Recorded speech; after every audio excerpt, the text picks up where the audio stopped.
যে যারা ইসলামী নীতি আদর্শ ধারণ করে তাদের কাছে আজকে সর্বস্তরের মানুষ নিরাপদ, কিন্তু যারা এই নীতি আদর্শ লালন করে না তাদের কাছে নিজেদের দলীয় নেতাকর্মীরাও নিরাপদ থাকে না।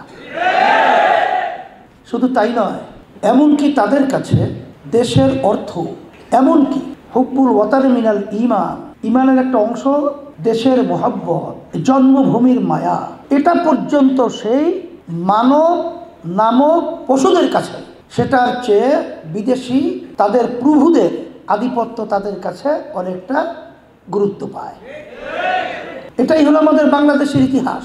সেই হিসেবে আমার ছেলেদেরকে বলবো যে সর্বপ্রথম আমাদের দায়িত্ব কর্তব্য হলো চরিত্রকে গঠন করা। কারণ আল্লাহ রাব্বুল আলামিন তার রাসূলকে দুনিয়াতে পাঠিয়েছেন, ইন্নাকা লাআলা খুলুকিন আযীম, নিশ্চয়ই আপনাকে উত্তম চরিত্রের অধিকারী করে আল্লাহ রাব্বুল আলামিন সৃষ্টি করেছেন। ডাকাত সেও কিন্তু মানুষ, চোর সেও কিন্তু দেখতে শুনতে মানুষ, চোখ নাক কান হাত পায়ের দিক থেকে কোনো পার্থক্য নাই। কিন্তু একটা মানুষের কাছে মানুষ নিরাপদ, আর একটা মানুষের কাছে মানুষের জীবন বিপন্ন হওয়ার সম্ভাবনা।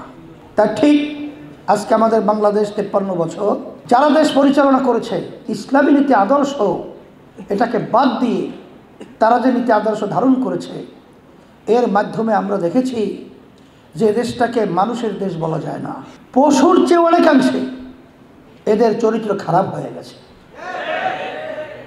এই জন্যই পরিবর্তনের জন্য আল্লাহ রাব্বুল আলামিন তার রাসূলকে দুনিয়াতে পাঠিয়েছিলেন আইয়ামে জাহিলিয়াতের সেই পরিবেশ পরিবর্তনের জন্যে। ঠিক আজকেও আমরা প্রতিজ্ঞাবদ্ধ হব যে দেশ আমার, এদেশে আমি জন্মগ্রহণ করেছি, এ দেশকে নিয়ে, দেশের মানুষকে নিয়ে আর যেন স্বার্থান্বেষী মহলগুলো আমাদেরকে নিয়ে সিনেমিনি করতে না পারে, আমাদের দেশেরটাকে বিদেশে পাচার করতে না পারে, আমাদের দেশে বসে বিদেশের তাবেদারি করতে না পারে, আর এ দেশের ভিতরে আমাদের মায়ের কোল সন্তান হারা আর যেন না হতে হয়। এই পরিবেশ আল্লাহর রহমতে 2024 জুলাই 5ই আগস্ট আল্লাহর রহমতে আল্লাহ আমাদেরকে তৈরি করে দিয়েছেন।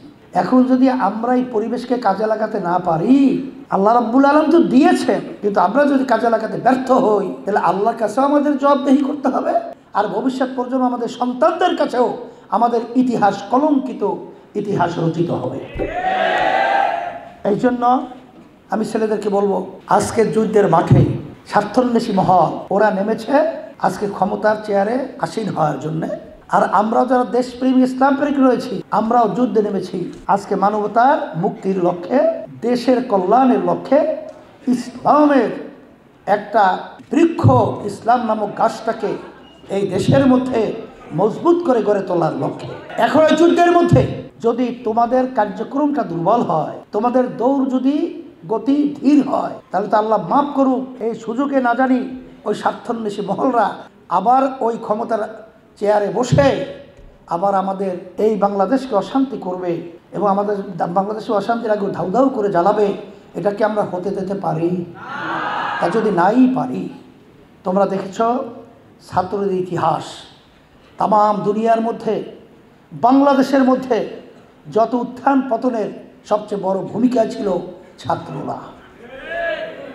যখন ছাত্ররা বৈষম্য বিরোধী এই স্লোগান নিয়ে রাস্তায় নেমেছিল, তখনই আমি বলেছিলাম যে আল্লাহর রহমতে দেশ স্বাধীন হওয়ার পথে চলছে এবং দেশ স্বাধীন হয়েই যাবে, আল্লাহর রহমতে হয়েও গেছে। তাই সেই হিসেবে তোমাদেরকে বলবো যে তোমরা যদি আজকে এই দেশকে সুন্দর করতে চাও, ইসলামকে আজকে রাষ্ট্রীয় পর্যায়ে ক্ষমতায় নেয়ার তোমরা যদি ভূমিকা পালন করতে চাও এবং দেখতে চাও এবং মানবতার কল্যাণ যদি তোমরা চাও, তাহলে এই সময় সুযোগে আমাদের দায়িত্বশীলরা বলেছেন যে 5 বছর ধরে নাও, আরও ভবিষ্যৎ, কেন 5 বছর পর 53 বছর গেছে, সে তো 5 বছর বলছে। আমি বললাম 53 বছর আমাদের অবহেলার কারণে আজকে আমাদের প্রতিটা মুহূর্ত আমাদেরকে অশান্তি সময় গুনতে হচ্ছে, সন্তান কোল মা হারা হয়েছে। আর যদি আজকে আমরা এই সময়টুকু যে আল্লাহ আমাদের সুযোগ করে দিয়েছেন, এখানে যদি আমরা কাজে লাগাতে না পারি, এখানে যদি আলিশামি করি এক কথায়, তাহলে শুধু 5 বছর না, ধারাবাহিক এবার কত বছর গুনতে হবে আল্লাহই ভালো জানে।